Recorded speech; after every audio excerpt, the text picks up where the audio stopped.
Good morning, Philippines. Well, I've been moving the motorcycle around a little bit today, and yeah, when we bought the bike, they threw in the T-shirt. Des Strong Motorcycles here in Cebu. They've got several outlets, so if you're coming here and looking for a motorcycle, it might be a good place to shop and check them out. Um, yeah, today I want to talk to you uh, about uh, what a subscriber prompted me to. He didn't appreciate me criticizing Americans, and um, I think someone must have misinterpreted something along the way. I criticize individuals who may happen to be American. I may criticize organizations within America that I don't agree with, but as an American, I have every right to do so. What? You think I'm Canadian? Yes, I am Canadian, but I'm also American. Don't forget that Canada is part of the Americas. And just because your country has decided to label yourselves as Americans, that doesn't really um, uniquely describe where you're from. Both South America and North America are the Americas, so anybody within the Americas can call themselves American. But that's a technicality. I mean, at least we're not calling you Yankees anymore, which was what the name that you were given back at the beginning for the northern states, and it's become a kind of a derogatory term, so we don't refer to you as that anymore. But Canada and the Union below us have a lot in common. When you go to the border, you'll see an arch that says "Children of a Common Mother."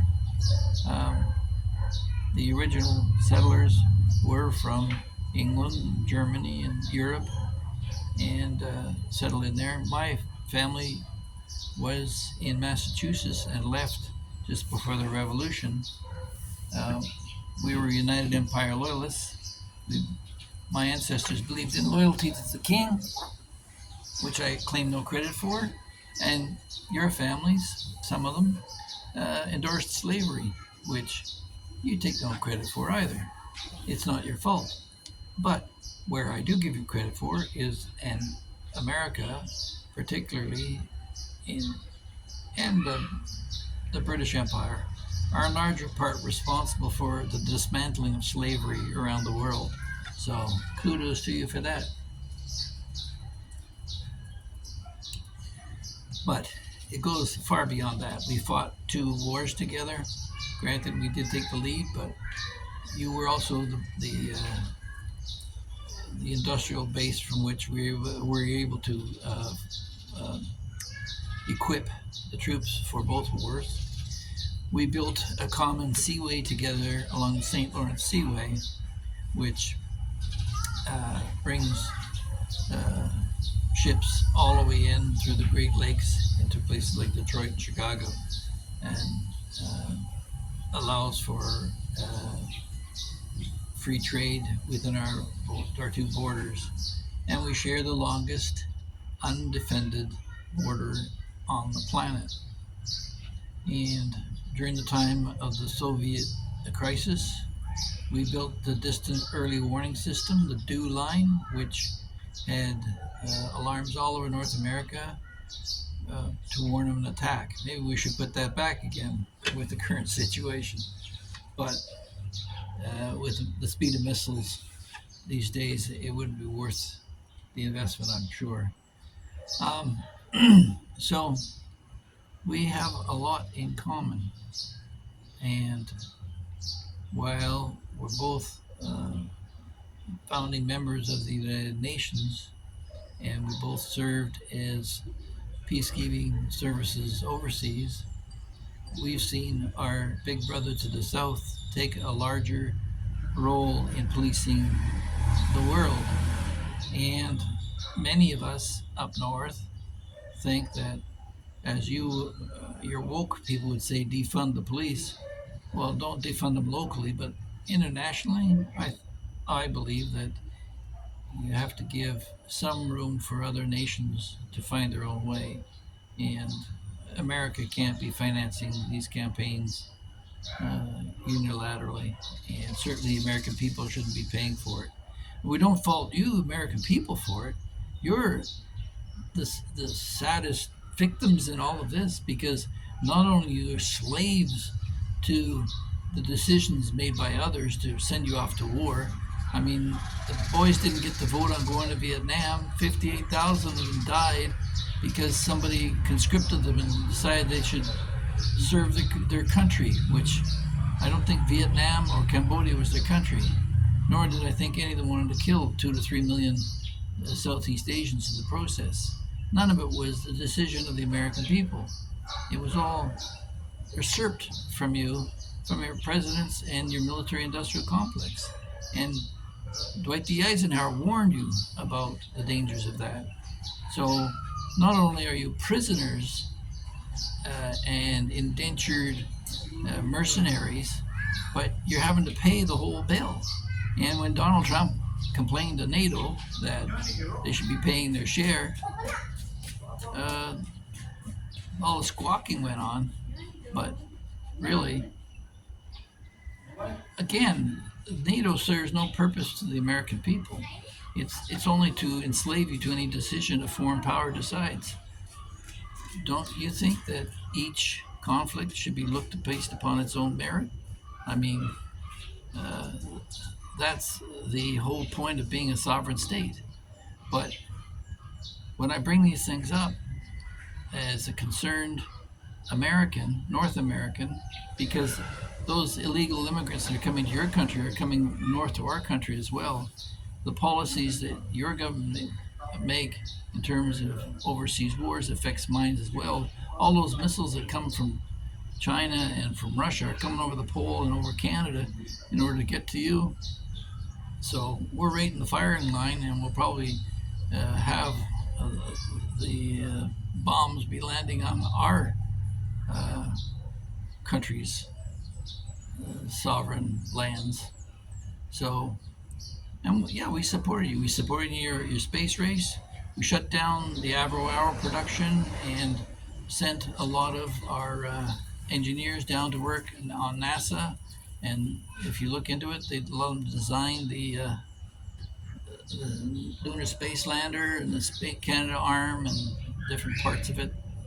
So we've been working with America a long time, both on defense and space exploration and trade.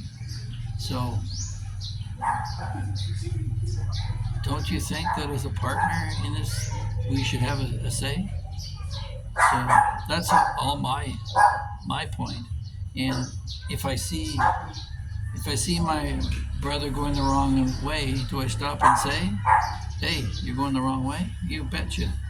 So, yeah, we've done things that I think we should take credit for. During 9/11, when you had to empty your skies in a hurry, we welcomed you with open arms. Canadians died in the Twin Towers as well. And we actually hid your nuclear bombs in Alberta.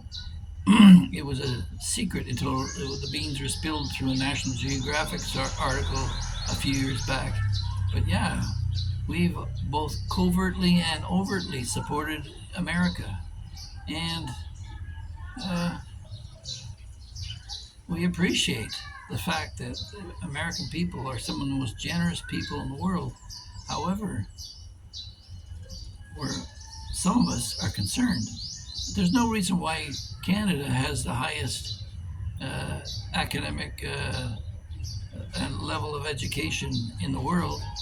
And that should be America's place if you're the strongest nation. But that's just not the facts. And that's the concern. And not only the Americans aren't getting the facts, but we in Canada are under attack too, and few are speaking up.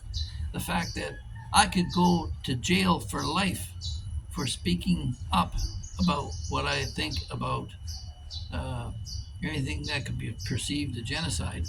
Our own opposition leader, Pierre Poilievre, stood up and did a video on this, addressing things that he could go to jail for. And a democracy requires steadfast protection. And I see a great miscarriage of justice in a presidential candidate being challenged whether he should be on the vote or not. I think RFK and anybody who wants and who qualifies should be allowed to be on your ballot to vote. And as far as interfering in foreign elections, you can be darn sure Russia interfered, and China interfered, and Venezuela interfered, and Cuba interfered. They all interfere, and you interfere as well in their elections. That's nothing unique or unusual. It would be unusual if they didn't. So the mozzies are starting to come out. It's time for me to go inside. But I just wanted to let you guys know that, yeah, as a Canadian, as an American, I love you all. You're great. But that doesn't mean that some of you can't be jerks sometime. And if you are, I'm going to tell you so. And being a United Empire Loyalist stock, we appreciate loyalty, and we stand by the old flag, which said, "Don't tread on me." That's where you first came to your existence in 1754, before you had the Stars and Stripes. You had that old rattlesnake speaking out as libertarians. That's the original Americans are libertarians. And now it takes an Argentinian president to prove the point to us all once more. So, yeah, I'm hopeful for the future. If you can survive this next round of threats of the Third World War, maybe we can dismantle NATO and measure each conflict on its own merit, and not blindly tie ourselves to commitments that mean nothing without substance. So those are my opinions, and I respect you to have yours. I also expect, if you have an argument, that you can defend your position, and that's what this channel is about. It's for discussion, and that's why there's the comment section below. Please leave a comment, and if you enjoy this kind of stuff or anything else that I provide, give us a big like, pound that like button, so that we can spread the message and broaden the discussion, and maybe we can all learn something from it. Remember that a wise man welcomes criticism and a fool is afraid of it. So we'll leave it at that, and you have yourselves a great one. God bless America.